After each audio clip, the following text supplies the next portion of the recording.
বাঙালির ১২ মাসে ১৩ পার্বণ, আর সেই ১৩ পার্বণের মধ্যে একটা হলো পৌষ সংক্রান্তির পিঠে খাওয়া। আগে ছোটবেলায় আমার মা আর ঠাকুমা মিলে পৌষ সংক্রান্তির ২-৩ দিন আগে থেকেই পিঠে করার প্রস্তুতি করত। সেদ্ধ চাল, আতপ চাল সব কিছু ভেজানো থাকতো। তারপরে সেগুলোকে বাড়িতে গুঁড়ো করা হতো। তারপরে আস্তে আস্তে মিক্সচার মেশিন আসার পরে সেটাতে গুঁড়ো করা হতো।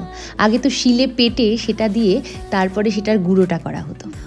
এখন সময়ের সঙ্গে সঙ্গে আমরা পাল্টেছি, আমাদের কাজের ধরন পাল্টে গেছে। এখনও আমরা পিঠে খাই। আমি চেষ্টা করি মায়ের শেখানো পিঠেটা যতটা পারা যায় বানানোর। প্রতি বছর আমি বাবার জন্য পিঠে বানিয়ে দিই। মা চলে যাওয়ার পর থেকে এই দায়িত্বটা আমারই হয়েছে। এবছরও বানিয়েছি বাবার জন্য পাটিসাপটা। পাটিসাপটা আমার খেতেও ভাল লাগে আর বানাতেও খুবই সহজ। এখন তো দোকানে পাটিসাপটা থেকে শুরু করে সব রকম পিঠে কিনতে পাওয়া যায়। আমাদের মানুষদের জন্য কত সুবিধা করে দিচ্ছে দুনিয়া।